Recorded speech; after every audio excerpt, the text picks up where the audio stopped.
Disaster is already slow, normally slow rate of speech. So not really, no. But disaster, you want to increase the rate of speech, fast rate. So you can do the opposite? Yeah, so that can be, see this, if you're working on the rate of speech on a half, not only it can be used for the people who stutter, it can also be used for other applications. I think that's a good idea. I think learning how to slow down with your speech is a huge help. Yeah, in a control. Yeah. And I wanted to say, what you're talking about, I've actually had a speech easy. That's what that device is. Yeah. The way it works is with the choral effect.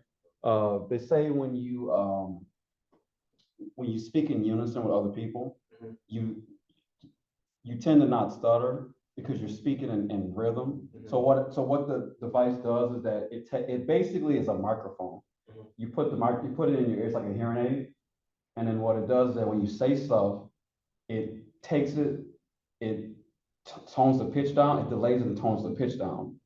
Only problem with that is that it's not good for like situations where you're in a loud environment because you're going to be hearing a lot of feedback and it gets really annoying after a while. So you like hear yourself talking? Yeah. Okay. But that's the thing is it's not smart enough to filter out all of the other noise. Right. So you're going to be hearing everybody else talk too. That's really interesting though, because I can recall some times where like I'm talking on a headset and I can hear my voice like echoing in the background. Yeah. And I find it easier to talk whenever I can hear my voice in the background. Really? Yeah, like if it's delayed, like Yeah. like half a second later to a second later, like to be able to hear when I'm talking, like to know whether like I'm talking too fast or too slow. Yeah. Helps me to get more of a rhythm with my speech. Yeah, yeah. I was given it through the state, and it kind of wasn't effective after a while. Really? Yeah, I don't know. It's like you always look for that miracle cure or something to kind of deal with it. That's why I think plastic surgery doesn't work because you always find something wrong with whatever you're doing. But I'm gonna say this. I don't want to sound cliche, but I think the best part about being human is that we're not perfect. Not perfect, no. But that's because every day we can work on becoming a better version of ourselves. Even with like the cracks and the splits, we still can make ourselves sharper and finer. And I think that's the best part about it. That's a good philosophy. Yeah, Sure. it's hard to see that some days because I think stutterers are harder. I think we're hard on ourselves. Yeah. We're like very critical of Yeah. ourselves because we're just so critical of our speech. That kind of transfers to a lot of other stuff as well too. Right. I think a part of that comes from the fact that like no one's perfect. I think everyone agrees with that. Yeah. But I think some of the imperfections that other people have are more common than others. I think having a stutter, it being whatever it is, like 1% of the population has a stutter or whatever, it's a lot more rare than some other perceived imperfections. So it can be a lot easier to feel more isolated, more different in that regard, I think. Yeah. Yeah, I agree with that statement. I do. It's 1%, but it's not evenly distributed. Yeah, Yeah. I always hear the stat is 1%. I haven't met a single stutterer in my life, so I don't know Yeah. if I'm just unlucky or if that number has more going on than just 1%. What if I told you, and Rachel, I want your opinion on this. Wouldn't you agree that a lot of people may stutter but don't identify as stutterers? Almost like they're covert, or they may even stutter, but they don't really like, I guess, want to admit it. Yeah. It's kind of, because I think that's kind of where that number comes. I mean, they even like the crime rate, like you don't really know how many people commit crimes because not all the crimes are getting told. So who knows, like the real number, honestly. I mean, speech is kind of on a spectrum, I guess. Like Yeah. you know, the lines are kind of blurred between like perfect speech and a stutter, I guess.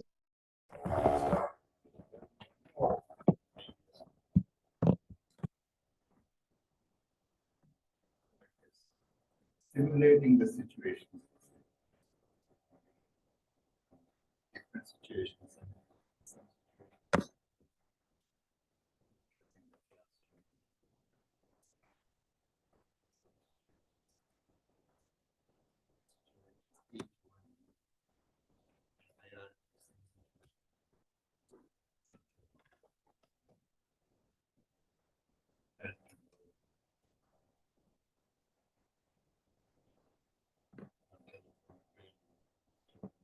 Conference also for minds these things.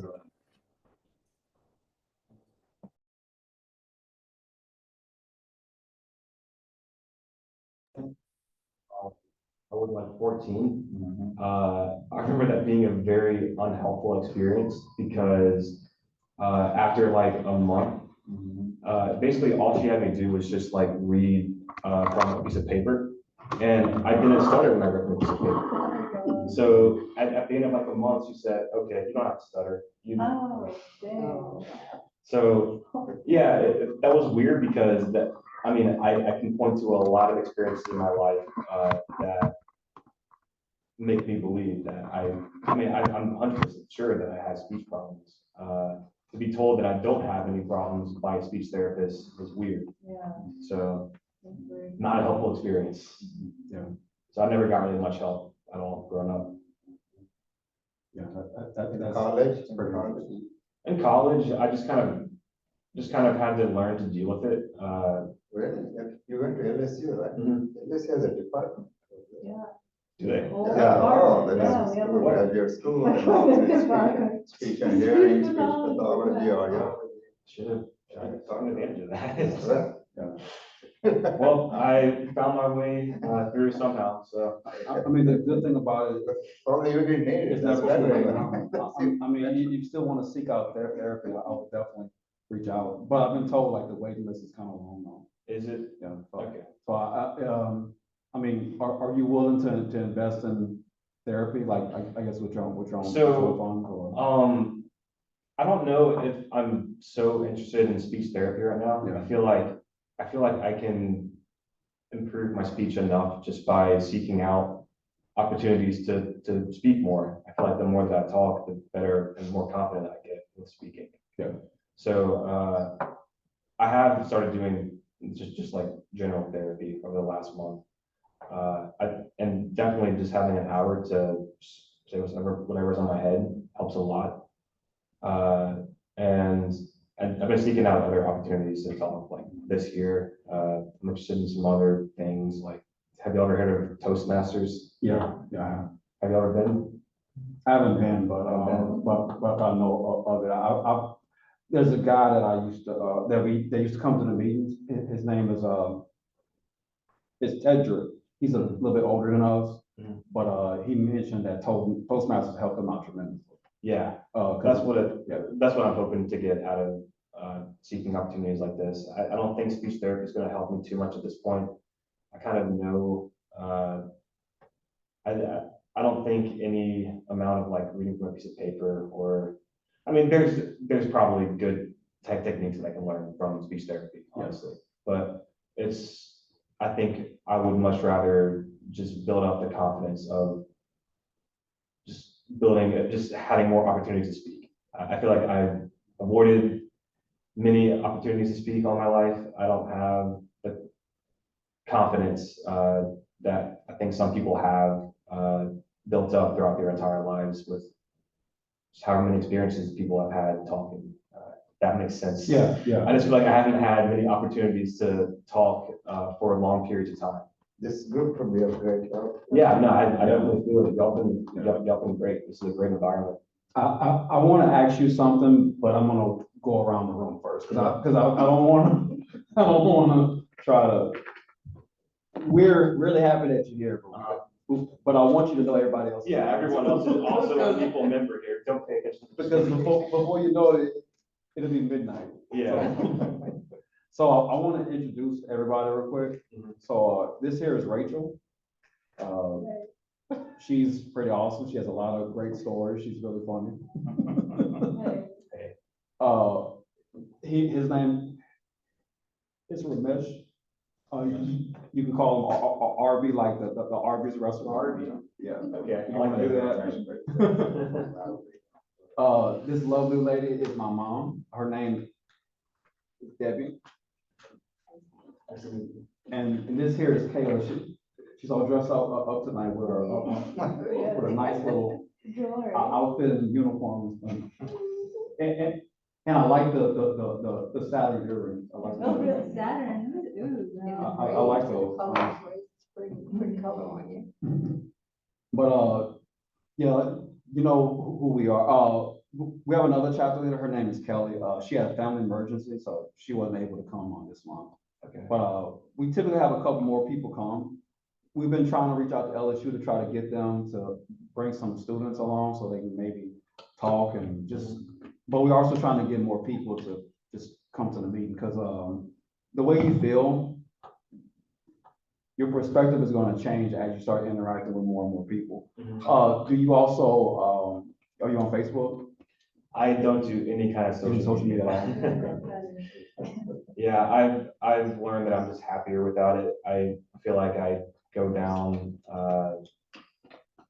bad trains of thought, which Yeah. compare myself to other people. Yeah. Yeah. Yeah, me and my mom had that conversation a lot. 'Cause I had that problem too. That's the sickness with social media is, it's like an envy sickness, like a Mhm. comparative envy. And it can be detrimental to your mental health because Mhm. what it does is that it makes you look outside at what other people have and other people's toys, but you have toys in your own house that you're not even playing with. Yeah. And it's like stuff that only you have, nobody else has. And my mom keeps telling me like, you can't do that because really you're being ungrateful, really, to be honest with you. Mhm. And it makes sense because there are things that you don't even know or you haven't even developed yet Mhm. that you could if you just will focus on you. Yeah. And I feel like a lot of times also what happens is it becomes easy to feel like you need to have certain interests because that's what other people have interest in. Yeah. I feel like I get trapped in that way of thinking. Yeah. So I feel like I've been spending more time lately away from social media, learning what I'm interested in, and that not being influenced by other people's interests. Yeah. Which, yeah, I don't know. That's just my thing with social media. I feel like it just makes me feel like I should be someone else when I don't want to be someone else. Yeah. No, I mean, you're not the only one that feels like that. I think social media is a demon, honestly. I really do. I think it's a real demon. It's just, oh, wait, man. It's because I remember before, because it wasn't a thing until I was in college. Mhm. Facebook wasn't a thing until I was 19. So just before that, you had to actually go out and actually talk to people. Yeah, and The good old days. yeah, the good old days where you had to like actually write down phone numbers and stuff. Because now it's like, oh, here's my Instagram. I'm like, I don't want that. Yeah. Okay, no. Yeah, it's like, hey, yeah. I remember my wife at a party, she gave me her Instagram. That doesn't sound right. At all. So, okay.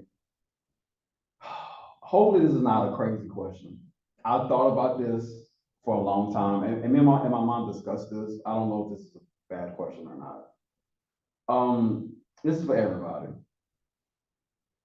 Do you think that somebody doing something like heinous, like in a public space, makes them susceptible to being I guess teased or like bullied? Like for example, there's this guy. I don't know if you ever watched the Chris Hansen show. Yes, Catch a Predator. Catch a Predator. Yeah. That show was so funny. It is hilarious. I was actually watching some clips of it yesterday. You were. Yeah.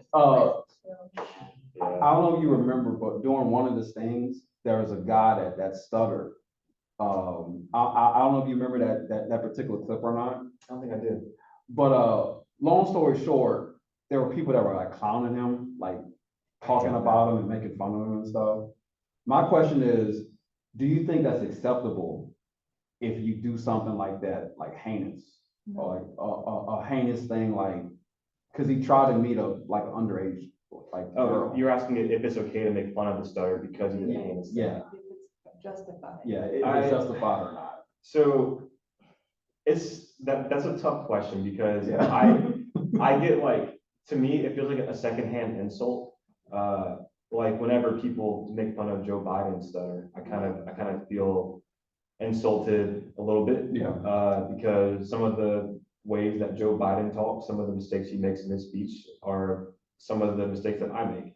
So it feels a bit wrong sometimes, but also for some people, I feel like for them directly getting the insult, I don't care about. Like if the predator gets insulted on their stutter, I don't really care. Yeah, It's a tough question to answer. yeah, yeah, I agree. I think it's nuanced because, well, let me shut up. Like, everybody else, I'm asking everybody else first before I start talking again. So, does anybody else have an opinion on that they want to share? No. Okay, I'm just asking. It's the same thing of like making fun of people like Andrew Tate for being bald. Like, yeah, being bald is something that a lot of people have problems with. So kind of sucks to have that insult just thrown around all the time, but also Andrew Tate probably deserves it. Yeah. Well, it's like Trump making fun of that guy speaking with cerebral palsy. Oh, the reporter? Yeah, right, I think he deserves to be right. made fun of. That's not right. I mean, that's not right. Making fun of anybody for anything really. Mhm. Yeah. Forget I this mean, the crime is a guard, crime, yeah. I mean, the person's a person, so you can't, that person say, well, because she was stuttering, did a crime, that she be teased. Right. And somebody else that's fluent and did the crime and didn't get teased, so. It's not, to me, it's not right. But wouldn't you agree that we as people are bullies? And I mean, our natural, It's human nature. our natural group mentality is bullying people, technically. Yeah. It's kind of funny how, you ever notice the people that talk about bullies are the ones bullying, usually? It's kind of interesting. Yeah. I won't go into that, but just saying, it's like. Yeah, I remember like, they had the car commercial came out a while back, where this lady was taking her kids, dropping them off to school, I think the soccer practice or somewhere. And people always get to focus about what she did, she gets mad. She goes out and buy her a big old SUV. And she comes to the parking lot now where she can box her way through parking spaces. So to me, there was a bully in her, by going out and get SUV, and saying that like, okay, now I can, I park you, I can bully you now, because I got a big truck in you, a car in you. And people now drive on the highway with these big truck, big wheels and big lights. To me, it's bullying. They get behind you, they want to speed up, they want to get your tail, they put your white lights on you, put horns at you. I was coming tonight, and I was coming down here at the red light here on Rockdale in Florida. Keep behind me, boom, back there. So it's like people use, I think, those things to bully you. It may not seem to be, but it is true. That's my opinion of that. And then also too, people on social media, they be behind the computers, they be writing stuff, saying stuff, but the person that actually saying stuff won't be able to say it to you face to face, but behind the computer wall, they can, People are so much you more know, mean online than they are they in feel like person. they're empowered to use certain words or phrases or, if, sometimes I go on social media and you read like a caption, I go to the comments. Comments like be cracking you up, like the comments doesn't even relate to what they just go on and on and on and on and on. And then someone can comment that you don't like, or I don't like, then they go on and call you a troll, and they just go too far, with social media sometimes. So it's crazy how they just go out there and just like call people names because they comment something that you don't like or I don't like, and it's so, going on with the conversation, doesn't make any sense. But they actually missing what's being said. And two cesspools are Twitter and Reddit. Those are Reddit is awful. people are addicted. I don't like Reddit so bad. People are Reddit is frustrating. addicted to hate. Like, Yeah. it's, I don't know what it is about it, but like, hate is an addicting feeling. It's, it feels It's real. not good, but like, it, I don't know, there's some sort of reaction that people get from, having something to root against, I guess. Yeah, that's true. It's because the bullying is never to like make somebody feel good. It's never to swarm them with like hugs and stuff, or swarm them with good things. Mhm. I mean, okay, it happens with like the, like the GoFundMe's and stuff like that. But typically it's like reactionary. It's never like preemptive. Like what I mean is that it's always a reaction to somebody, like for example, there was this man that he was in jail for 40 years for like, I think, killing somebody.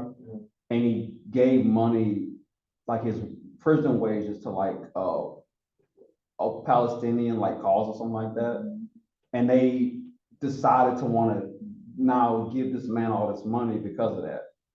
And it's like, but They're using it for political. yeah, and Yahoo picked up on it, and I'm like, is this really the story or not? I mean, it's like You the don't know. agenda the agenda is kind of like muddy. You don't really know like why they're really doing it. Is it justifiable to ever hate somebody, like for instance, serial killers or like Ted Bundy or? I feel like to a degree, yeah. I mean, Yeah. to a degree, it's like, I mean, they're still a person, but do I want to like interact with them? No, I don't. Like I'm not trying to deal with them. Right. But it's crazy how Maryland, no, I'm sorry, not Charles Manson had wives in jail, multiple wives. Like I don't know how Charles Manson had wives in jail. He like really did. Crazy. And even funnier, people don't even know this. He never killed anybody. Yeah, he had his cult members, yeah. Yeah. Like he got as much time as the one that got out, because she actually killed somebody. Same thing with Pope. Hey man, how's it going, Kevin? All right. It's good seeing you, man. Yeah, sorry, get some mess over here. Get out the way real quick. Hey, I'm Daniel. Nice to meet you. My name's Kevin. Yeah, he's also an LSU student, so he's a recent graduate. You were saying in finance, right? Yeah. Yeah, finance, yeah. Awesome. Yeah, I'm a software guy, work with Okay. like websites and mobile apps. Gotcha. It's like we got an almost full house right tonight. I'm pretty excited about this. This is great. I mean, I don't know, like people are just sick to be fantasizing over a serial killer. It's like, come on, man. Like that's crazy. Kill me. Like, okay. I guess. So I guess my next question is I guess like, do you think in any situation, and this is like for you specifically, because I've asked this question to other people before. Do you think any situation stuttering is a positive thing in any situation? Is it ever a positive? Yeah. That's a good question. I mean, surely there's some scenarios, but I can't really name you any. It seems like, I don't know, I don't have an answer for you. Do you have an answer? Yeah, I mean, we've talked about this. I'll just give the gist of it. It can be a shield for people that are not good for you. Typically when people have a mask, it comes off after a certain time. They can't keep it. It's like holding a giant boulder, like you can't hold a boulder forever. You're gonna drop it eventually. So somebody's real nature is gonna come out. And if somebody is not patient enough or understanding enough to like accept your stutter, then that person isn't good for you. That's true. It does, I guess, help you in that sense, form better relationships. Yeah. Another silver lining is that it can make you stand out in a positive way. because people can associate your stuttering with something positive or something that's good. That can be another silver lining. I'll mention like having children. If your children stutter, because even my mom, like she was a role model to me when I was growing up. I saw how she dealt with situations, and it gave me a example to look at or a coping mechanism to when I had the same situation. I would look at her and I would use her as a way to kind of deal with that. So it has a lot of different things like to it, but everybody has like a different opinion on it. That's cool. Yeah, I can agree with that because there were some people that I kind of looked up to who had stutters. Like there's some famous people out there who have stutters, like Chris Cornell, one of my favorite singers for Soundgarden, had a stutter. The fact that he was able to be so successful with the stutter, like, was a pretty admirable thing, I thought. So I can see that, like, it can be a trait that shows strength in some cases. Yeah, I would say, yeah, in that case, it can be a positive if you can really work through it and accomplish what you want in your life despite your difficulties. yeah. And I've learned this too. Stuttering can be a crutch sometimes. We can often blame that for our failures, but sometimes it's not the stuttering. Sometimes it's other things because we forget that we're still human beings. We still are flawed regardless. Stuttering is not the only flaw we have. It's not. I'm definitely. I've learned that my own self that a lot of my failures are not stuttering. They're really not. It's me. It's something I'm doing that's causing me to fail. I think I've been guilty of that a lot too. Yeah. I think I blamed a lot of my difficulties making friends growing up on my stutter. I think it was more just I was unhappy with a lot of other things in my life as well. Yeah.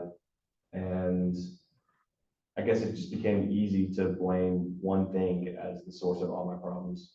Yeah. Yeah. And people do it for other things too. They have disabilities, have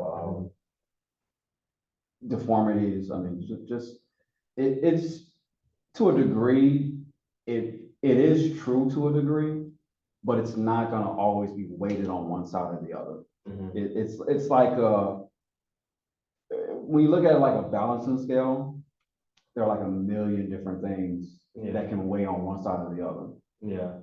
And each one is different to the person, the unique person. That's what I'm learning. Like life to me is so nuanced. Like you have to look at it like that now. You can't always, the black and white is kind of a lie, like the controlled opposition, like, you know, like red versus blue, stuff like that. Real life is like 30,000 shades of gray. It's like a million. It's I like hate that mentality where it's Yeah. either one or the other. Yeah. It's usually wrong. Usually there's a lot more nuance than that. Yeah, and that's just something that I'm learning myself, that it's complicated. It takes a lot of like self, and I guess introspection, I guess is the word. It takes introspection for that. And there are other positives too, several other positives too. Yeah. Like I think someone was mentioning last time when we were discussing, it helps you to understand other person better, empathize. Empathize with other person better. And also, of course, you always think before you speak. So, blurting out. Yeah. I agree, Ramesh. I agree with you on that. It's I think everybody can think about one thing that it can help you or help your situation. I'm gonna play a video, but while I'm setting that up, does anybody like want to talk about anything stutter related or share anything with the group? It could be any update, because I kind of skipped over that part. I'm sorry about that. But I guess like, does anybody have an update? Because this clip is really funny. The only thing is that the ending is kind of vulgar, but it's funny. It's really funny, to be honest with you. And it's a guy that we all know, the one that. Yeah, it's, well, that's one person. There's another person that, this movie is called The Angriest Man in Brooklyn. And there's a scene in it that's really funny. But while I set it up, I want y'all to like, I guess like, do y'all have anything you want to like update? Cause I think I helped you with your resume, right? Have you gotten any offers or anything like that? No, I'm still trying to find a job. You still are? Yeah. Okay. Nah, I would just keep following up. That's the most important thing. Is that, because I feel like with your resume is really good. Like you have a really high GPA as well. Mhm. I would just keep looking. Yeah, I just get really anxious during the interviews. Yeah. So, Have you ever considered like maybe doing like mock interviews, like potentially like finding a service for that maybe? no, I haven't, no, yeah, I haven't considered that. Yeah. How many interviews have you done? Probably like 10, to be honest. Okay, is it getting easier as time goes on? I don't know, yeah, just like a little bit, but Mhm. not enough for me to convey enough confidence. Mhm. I Yeah, don't know. I definitely feel like the more that you do it, the more confident you'll get. Mhm. When did you graduate? December. December? Okay. Yeah, I mean, it's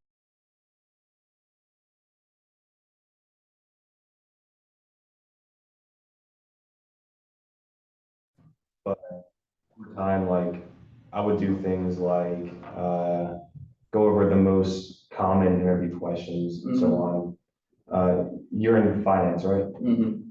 Are the interviews you do, are they more technical based or is it more like personality based? It's mostly personality based. Personality based? Yeah, I'm pretty good at technical stuff, but Okay. Yeah, I think just spending some time going over the most frequently used interview questions can be helpful. And what helped me a lot was also recording myself, give answers and listening back to that. It always helps me to hear my voice. So I don't know if that can help you at all, but that's my advice. okay, no, yeah, definitely. I'll definitely consider it. Yeah, and what he's saying is right. And don't look at it like a rejection. It's like you're trying to fit a triangle into a square peg. It's not gonna work. Sometimes just it's not a good fit. But because I've learned that when you really get a job that's for you, it's gonna be really simple. It's gonna be really easy. Like I remember the job I'm at now. They literally called me back like 30 minutes after the interview. And like, here's a job. And I'm like, okay, took it. And it was where everybody liked me too. So it was pretty easy. And there's a lot of jobs out there, man.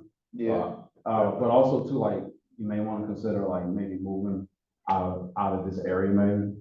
Cause that's the other problem is that like honestly. Are you trying to only find jobs in Baton Rouge? No, I've been applying to like Dallas or something, yeah, so. I'm also having difficulty finding a job in speech therapy. I first speech therapy, after you graduate, you have to do a clinical fellowship year where you get your internship kind of. And so I did my